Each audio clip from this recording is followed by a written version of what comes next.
You're listening to the Bare Metal Cyber Prepcast, created to help you succeed in your Security Plus certification journey. Learn more at baremetalcyber.com, where additional prepcasts, books, and training materials await. Let's get started. Embedded systems and Internet of Things, IoT devices, represent a rapidly growing category of technology, ranging from industrial sensors to smart thermostats to medical implants. Unlike traditional servers or laptops, these devices often operate with limited resources and are deeply integrated into physical environments. They present unique risks because their small form factor and specialized functions often lead vendors to deprioritize security in favor of cost and convenience. Once deployed, these devices may run unattended for years, making them attractive targets for attackers seeking persistence or entry into larger networks. Hardening them requires approaches tailored to their unique constraints and roles. The hardware constraints of embedded and IoT devices strongly shape their security posture. Limited CPU power, small amounts of memory, and restricted storage space mean that many conventional security tools, such as host-based intrusion detection or advanced encryption, may be impractical. For example, a tiny sensor designed to report environmental readings might not have the processing capacity to run heavy cryptographic algorithms. These constraints force security designers to make careful trade-offs, balancing protection with performance. Unfortunately, attackers can exploit these limitations, knowing that defenses will be weaker compared to fully featured computing platforms. Firmware is another critical attack surface. Firmware acts as the foundational software layer controlling hardware operations, and if compromised, it can allow attackers to subvert a device permanently. Because firmware operates below the operating system, traditional defenses often fail to detect tampering. To counter this, manufacturers implement signed firmware, where updates are cryptographically verified before being applied. This ensures that only authorized code, issued by trusted vendors, can run on the device. Without such measures, attackers can install malicious firmware that survives reboots and resists removal, turning a once-trusted IoT device into a permanent backdoor. Secure boot and measured boot are closely related mechanisms designed to protect the earliest stages of device startup. Secure boot enforces that each component in the boot process is cryptographically validated before execution, preventing untrusted code from loading. Measured boot, by contrast, records the integrity of components during startup and reports those measurements to a trusted authority, allowing systems to detect tampering. Together, these approaches create a trusted chain of execution, starting from immutable hardware roots of trust. For IoT devices, secure and measured boot are vital, since a compromised startup process can undermine every layer of security built on top of it. Many IoT devices are particularly vulnerable due to their network exposure patterns.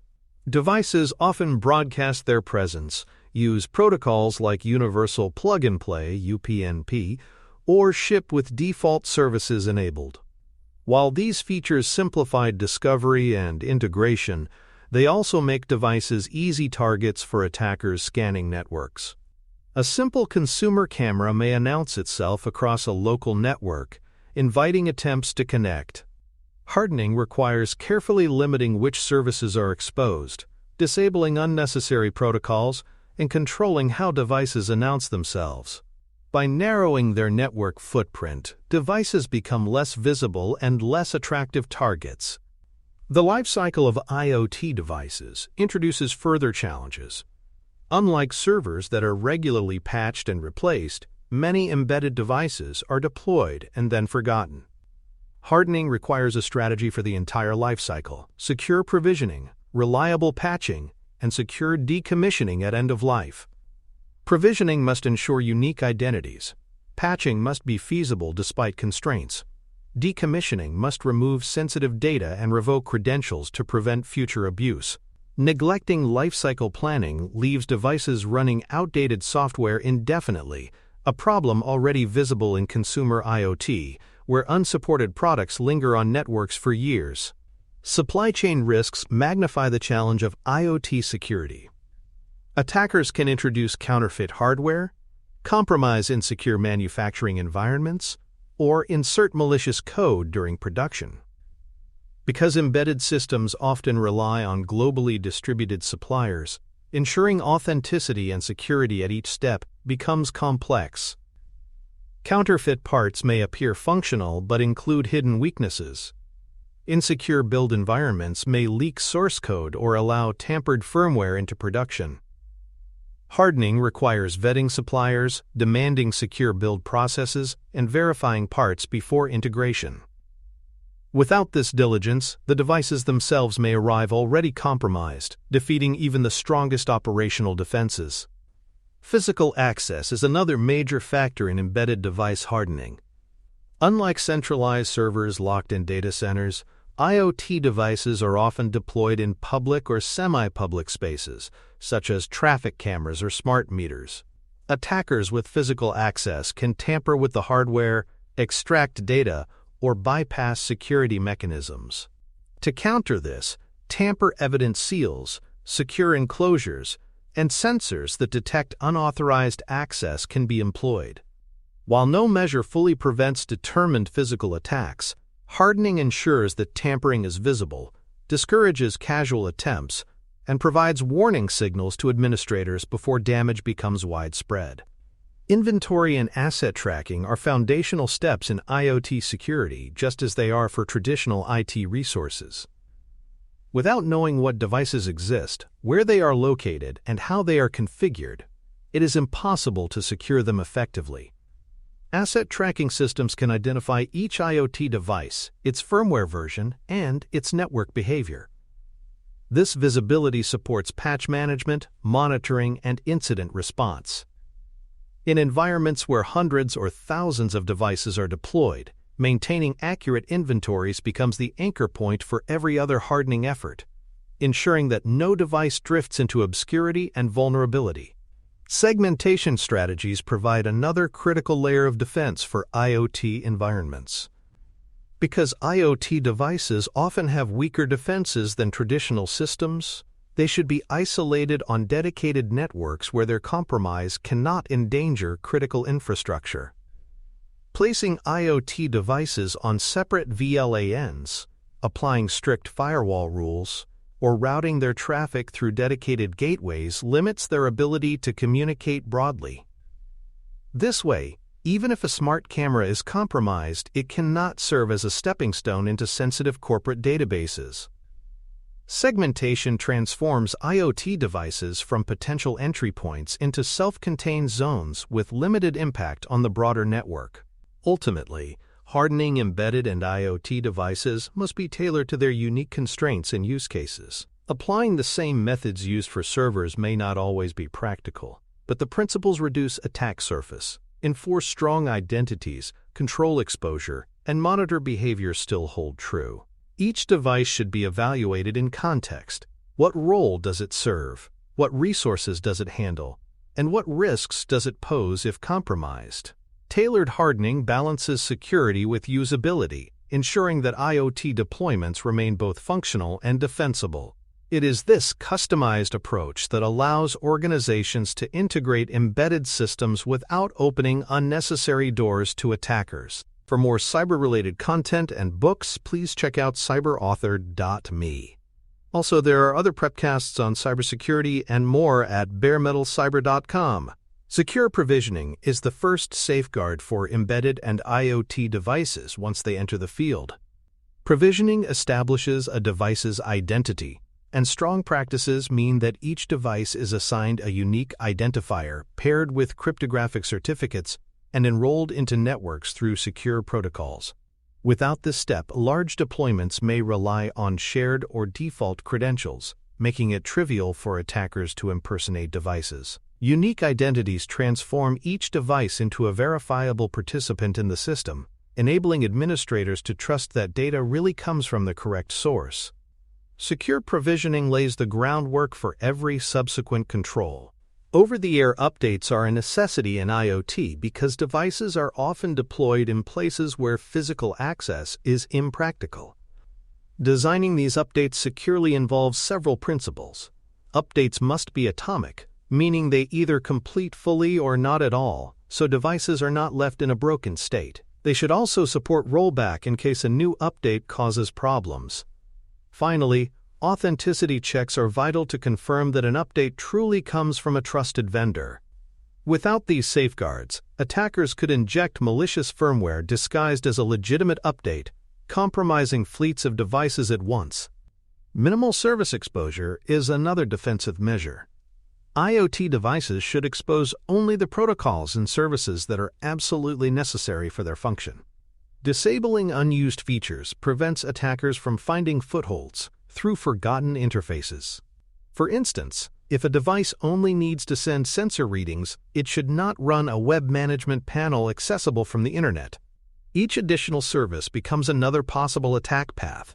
By stripping devices down to their essential functions, organizations dramatically reduce the ways attackers can interact with them, mirroring the principle of least functionality used in traditional system hardening.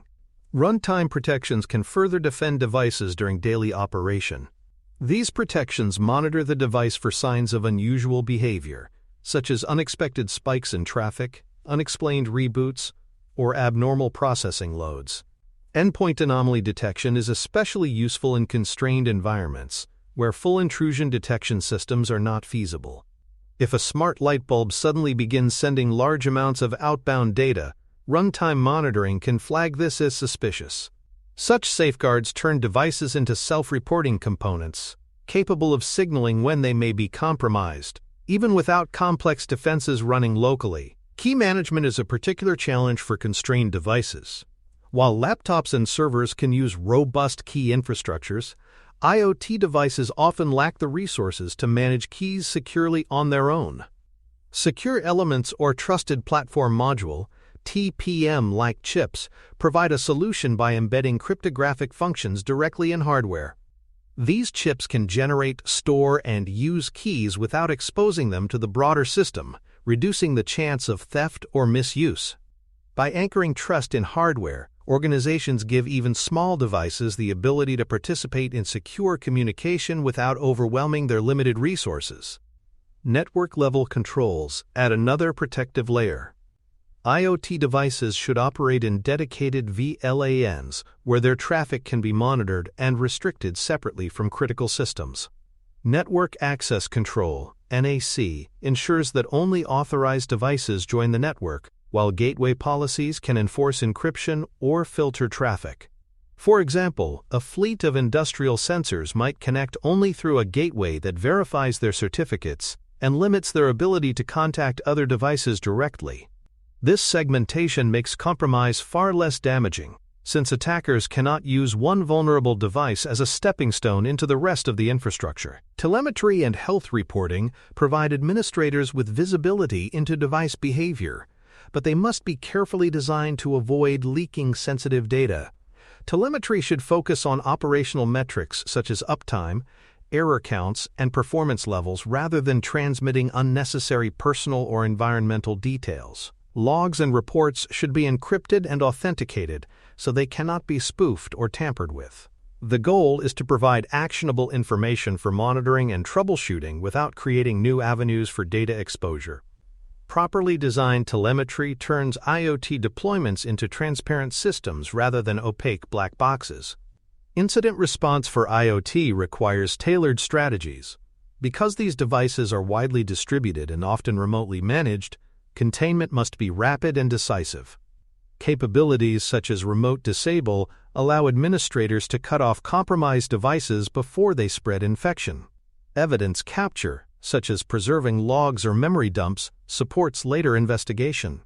IoT incident response is not about sending technicians into the field for every problem, but about building remote controls that allow security teams to act at scale. The ability to disable, isolate, and preserve data transforms IoT security from reactive scrambling to proactive readiness. Vendor selection plays a critical role in hardening, since many protections depend on the manufacturer's practices. Organizations must consider factors such as how frequently a vendor provides patches, whether they commit to long-term support, and how transparent their security posture is. A vendor that cannot deliver timely patches leaves devices vulnerable no matter how carefully they are deployed. Likewise, A vendor that provides limited documentation or vague commitments may not be trustworthy for critical environments. Hardening begins even before purchase, with careful evaluation of vendors as security partners rather than commodity suppliers. Decommissioning devices securely is just as important as deploying them. Old IoT hardware must have its credentials revoked, data wiped, and, where possible, factory resets applied to clear configurations. Simply unplugging a device leaves it vulnerable to later exploitation if it is discarded improperly or resold. Secure disposal practices ensure attackers cannot retrieve sensitive information or reuse compromised devices against the original owner. Just as servers follow controlled retirement processes, IoT devices require formal decommissioning workflows that address their specific risks and prevent them from becoming security liabilities long after their useful life ends. Regulatory and privacy considerations weigh heavily in IoT environments, where devices often collect personal or sensitive data. From smart meters tracking household energy use to medical wearables recording patient health information, regulations dictate how data must be handled, stored, and shared. Hardening includes ensuring compliance with privacy laws, encrypting transmissions, and minimizing data collection to only what is necessary. Neglecting these obligations can lead not only to breaches but also to legal penalties. Embedding privacy-aware practices into IoT hardening ensures systems protect individuals as well as organizations. Ultimately, end-to-end IoT security requires a life-cycle view that combines device-level hardening, network segmentation, and continuous operational controls. It begins with secure provisioning, continues through patching and monitoring, and concludes with secure decommissioning. Each stage builds on the others, creating a layered defense that addresses the unique risks of embedded systems. Because these devices blur the line between the digital and physical worlds, their compromise can have consequences far beyond data loss, including safety hazards and operational disruption. Only by treating IoT hardening as a comprehensive, ongoing discipline can organizations deploy them with confidence. Thanks for tuning in to the Bare Metal Cyber Prepcast, your trusted source for cybersecurity news and insights. Remember to subscribe at baremetalcyber.com so you never miss an update. And visit cyberauthor.me for best-selling cybersecurity books that equip you with expert knowledge. Until next time, stay secure and stay vigilant.